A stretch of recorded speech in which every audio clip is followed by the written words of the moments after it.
नमस्कार दोस्तों आज हम बात करेंगे होली के बारे में, क्योंकि आज वीडियो का छठा दिन है, ये डे 6 है। और इसमें हम बात इसलिए होली का करेंगे क्योंकि आज होली का दिन है। बिहार में आज होली मनाया जा रहा है, तो इसलिए हम होली के बारे में बात करेंगे। दोस्तों होली हमें बहुत कुछ सिखा देती है। जिस तरह से इनका शुरुआत होता है होलिका दहन से, होलिका दहन में जिस तरह से हम लोग देखते हैं कि सच्चाइयों का किस तरह से जीत होता है। सच्चाई अगर आप में है, आप अगर सत्य पे हैं, तो आपको कोई आग नहीं जला सकता। और किस तरह से होली के रंगों से हम लोग ये सीख सकते हैं कि किस तरह से भाईचारे से रहा जा सकता है, किस तरह से रंगों से अपने रिश्तों में रंग भर सकते हैं, किस तरह से ये रिश्ते को लंबे ले जा सकते हैं, एक खुशहाल परिवार में रह सकते हैं, रिश्तेदार को बना सकते हैं। लेकिन आज देखिए किस तरह से लोग बट चुका है। तो ये सब हमें सीखना चाहिए, क्या सच्चाई है इनसे, ये पौराणिक चीज़ है, इससे हमें सीखना चाहिए। लेकिन आज आप देखिए किस तरह से दारू पी के, शराब पी के गाड़ी चलाता है, मुर्गा मीट खा के इधर उधर करता है। क्या ये सच्चाई है? शराब पीना सच्चाई है? बिल्कुल नहीं।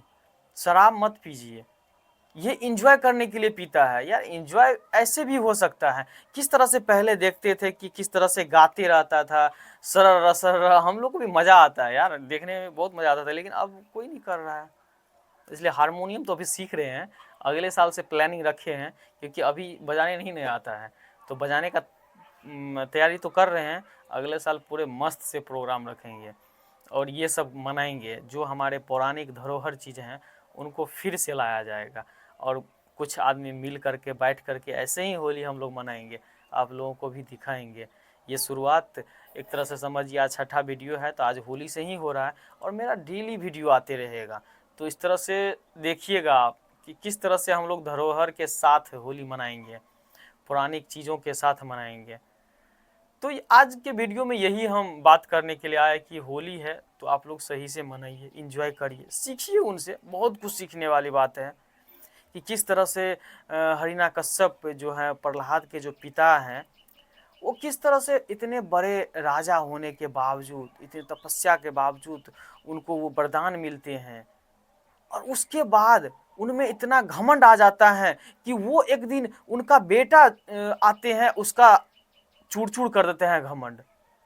मतलब जिस तरह से गीता में लिखा हुआ है कि यदा यदा ही धर्मस्य च, मुझे भी पूरा याद ही नहीं है कि हम क्या बताएंगे आपको, लेकिन उसमें ये हमको समझ में आया है कि जब जब जिस जिस युग में, जिस जिस युग में पाप बढ़ेगा, ऐसे ही धर्म के रूप में हम जन्म लेंगे, कृष्ण भगवान बोलते हैं, और उस पाप का विनाश करेंगे। एक वो भी उदाहरण है कि किस तरह से जो है प्रहलाद का जन्म होता है, और खुद अपने घर में अपने बेटे के द्वारा ही उनका पिता का अंत होता है।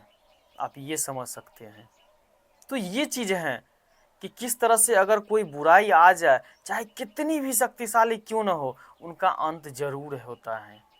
तो आप लोग एक चीज़ सीखिए इनसे, और इन पे ध्यान दीजिए, होली का एंजॉय करिए, अपने रिश्तों को मजबूत बनाइए, भाईचारे के साथ रहिए, अच्छी सी खुशियों से ज़िंदगी जिए, लाइफ में कुछ करिए। आप लोग को यही शुभकामना भी है कि ज़िंदगी में तरक्की करते जाइए, आगे बढ़ते जाइए।